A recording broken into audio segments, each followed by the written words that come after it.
कांग्रेस ने जो अपना यूपीए 1 के दौरान मनमोहन सिंह जी ने, अर्जुन सिंह जी ने जो ओबीसी के लिए शिक्षा में जो आरक्षण दिया, उसका लाभ नौकरियों में आरक्षण से 100 गुना ज़्यादा मैं समझता हूँ।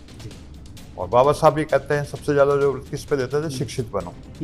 ओबीसी में जो ईबीसी जिसको बोलते हैं हम, अति पिछड़ा बोलते हैं, मूल अति पिछड़ा बोलते हैं जो हम, वो मूल अति पिछड़ा हमेशा कांग्रेस के साथ पहले रहा है। पिछले दिनों वो छिटक के इधर उधर गया।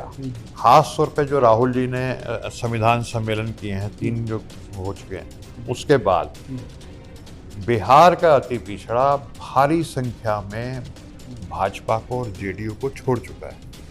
और आपको पता है जेडीयू का वोट तो वैसे भी बिखर रहा है इस समय, तो बिखर करके वो सारा का सारा कांग्रेस की तरफ जा रहा है। अगर हम रिप्रेजेंटेशन की बात करें, बीजेपी ने डिप्टी सीएम बनाए, सीएम भी बनाए स्टेट में, बहुत सारे विधायकों को टिकट भी दिया, तमाम प्रदेशों में इसको मैनेज करने की कोशिश की ओबीसी को।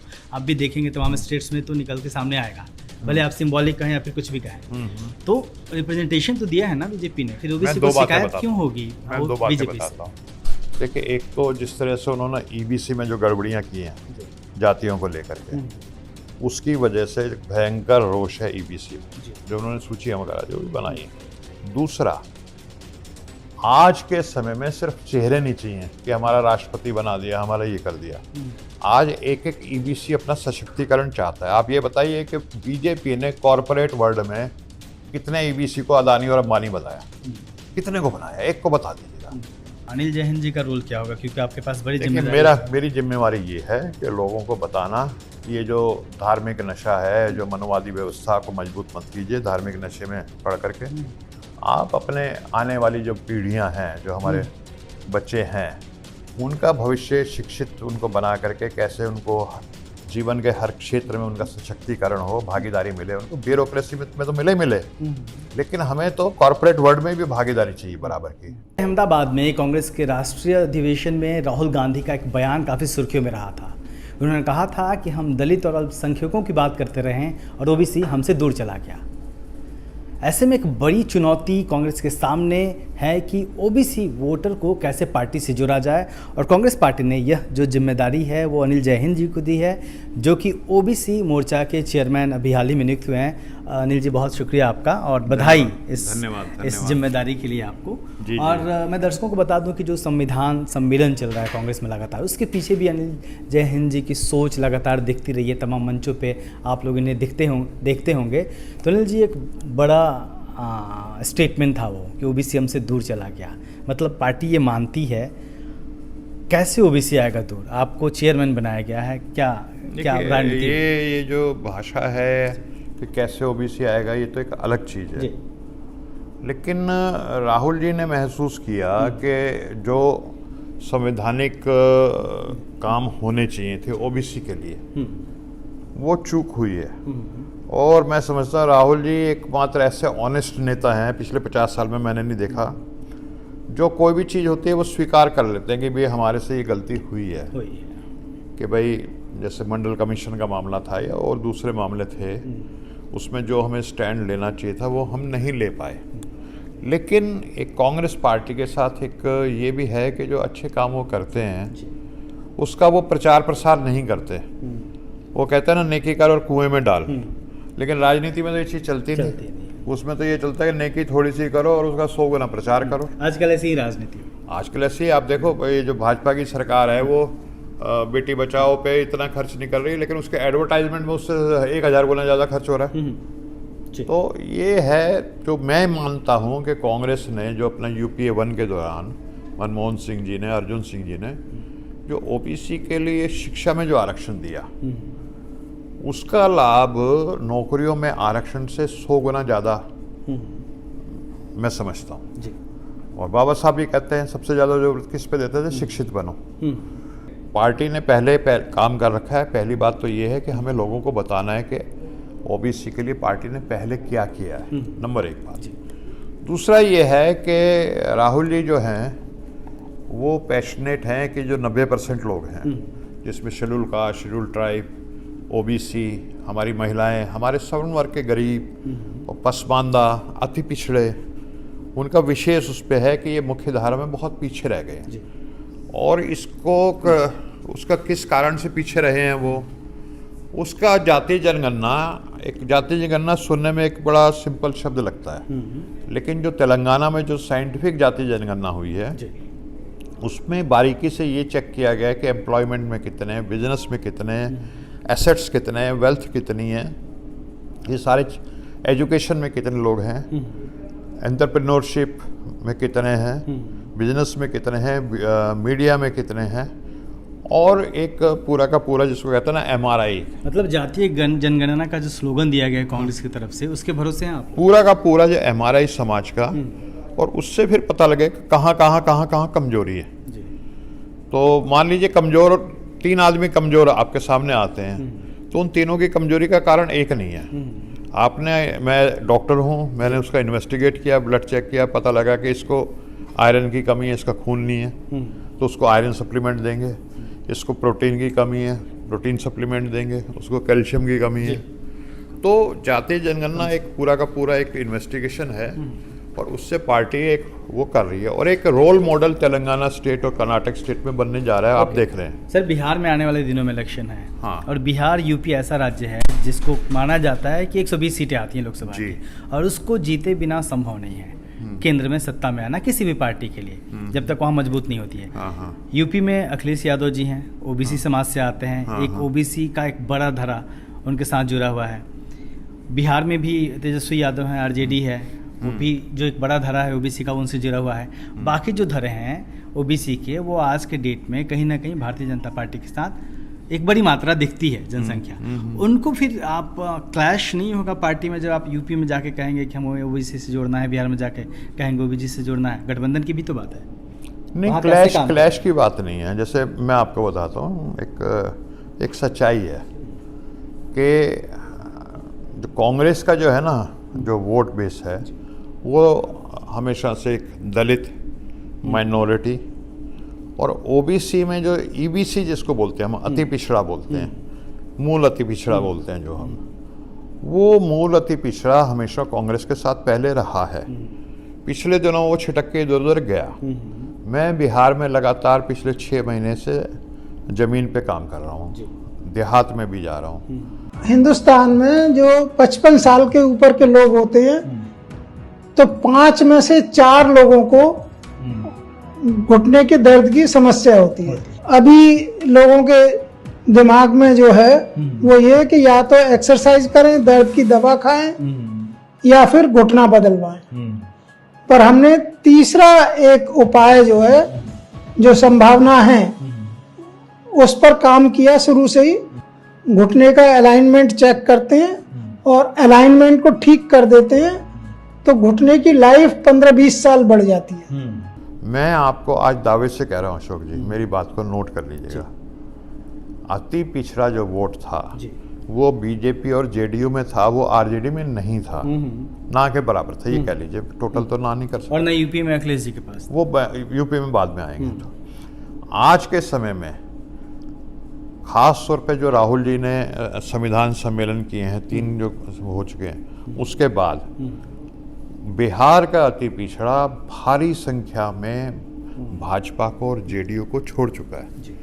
और आपको पता है जेडीयू का वोट तो वैसे भी बिखर रहा है इस समय, तो बिखर करके वो सारा का सारा कांग्रेस की तरफ जा रहा है। और ये जो है, मैं ये नहीं कि ये मेरी स्टेटमेंट है जैसे पॉलिटिकल होती है, ये जो हम जिस तरह का फीडबैक पब्लिक से हमारे पास आ रहा है, वैज्ञानिक फीडबैक की बात कर रहा हूँ मैं, सुनी सुनाई बात नहीं, उसके आधार पे मैं ये कह रहा हूँ कि अति पिछड़ा, मूल अति पिछड़ा बड़ी भारी संख्या में कांग्रेस से जुड़ चुका है। जी, और मतलब कि जो ईबीसी है, जो कहीं ना कहीं आज के वक्त में बीजेपी के साथ माना जा रहा है, जो तमाम छोटी छोटी जातियां हैं जिन पे फोकस भी किया गया बीजेपी की तरफ से, उन लोगों को फिर तोड़ के वापस कांग्रेस से जोड़ने की कोशिश है जो पहले से रही है उसके साथ। देखिए, एक ना बहुत लिंकन ने कभी कहा था कि आप सब लोगों को कुछ समय के लिए बेवकूफ़ बना सकते हो और कुछ लोगों को हमेशा बेवकूफ़ बना सकते हो, लेकिन सब लोगों को हमेशा बेवकूफ़ नहीं बना सकते।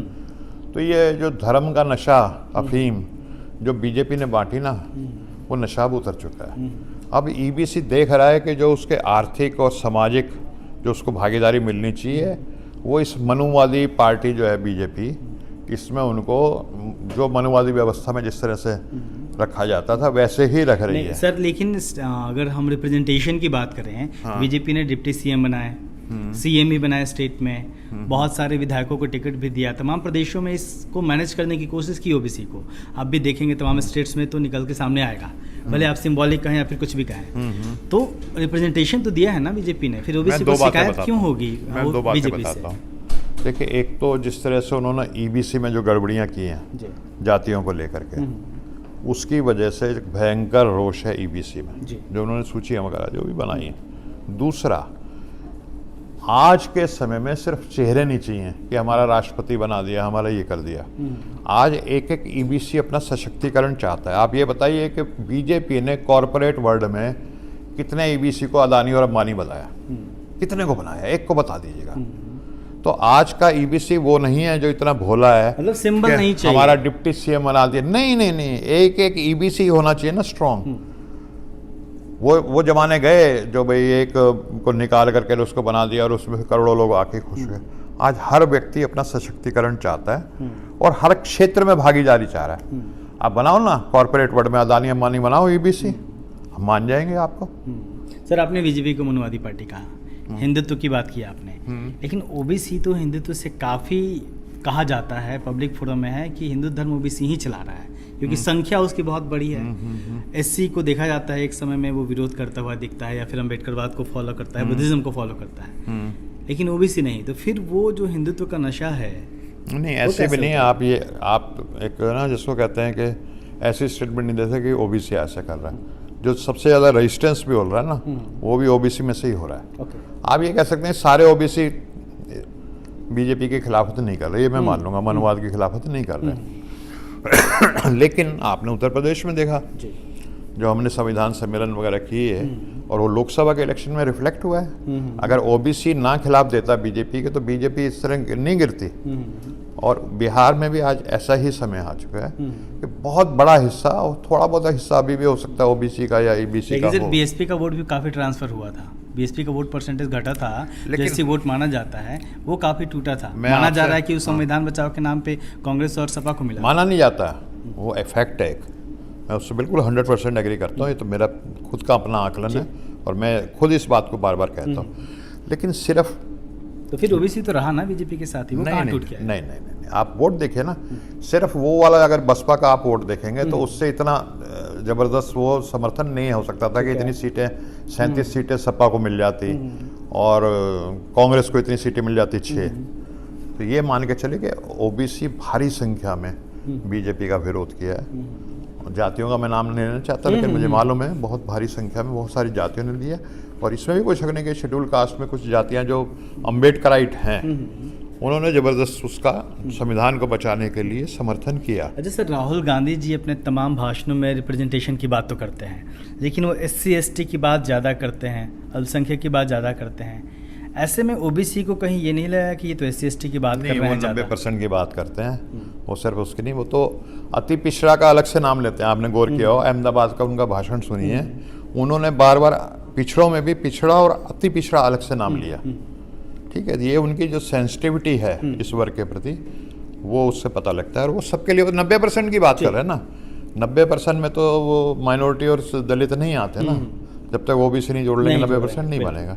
उसमें गरीब सवर्ण भी आते हैं। आपका रोल क्या होगा, अनिल जैन जी का रोल क्या होगा, क्योंकि आपके पास बड़ी जिम्मेदारी? मेरी जिम्मेवारी ये है कि लोगों को बताना कि ये जो धार्मिक नशा है, जो मनोवादी व्यवस्था को मजबूत मत कीजिए। धार्मिक नशे में पढ़ करके आप अपने आने वाली जो पीढ़ियां हैं, जो हमारे बच्चे हैं, उनका भविष्य शिक्षित उनको बना करके कैसे उनको जीवन के हर क्षेत्र में उनका सशक्तिकरण हो, भागीदारी मिले उनको। ब्यूरोक्रेसी में तो मिले, लेकिन हमें तो कॉर्पोरेट वर्ल्ड में भी भागीदारी चाहिए बराबर की।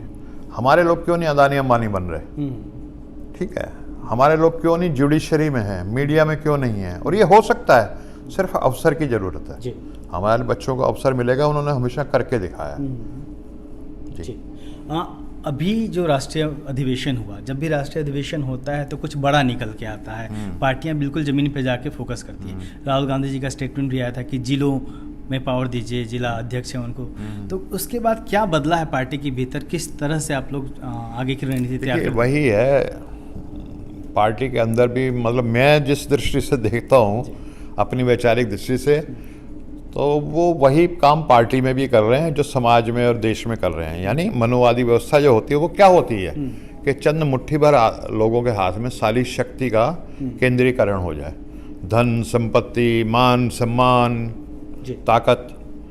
तो वो संगठन में भी यही कर रहे हैं कि जो संगठन में जो शक्ति है उसका जो है डिसेंट्रलाइजेशन हो, विकेंद्रीकरण हो।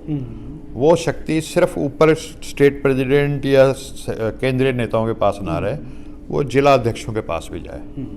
तो वो बेसिकली वहाँ भी जो मनोवादी व्यवस्था उसको तोड़ रहे हैं। तो इसका फर्क पड़ेगा। हाँ जी, बहुत बहुत शुक्रिया सर। तो हमारे साथ थे जी, तो हमारे साथ थे अनिल जैन जी, जो कि ओबीसी सेल के चेयरमैन चुने गए हैं। और कांग्रेस की के सामने एक बड़ी चुनौती है कि ओबीसी को किस तरीके से पार्टी से जोड़ा जाए। देखना होगा कि आने वाले दिनों में पार्टी क्या रणनीति बनाती है।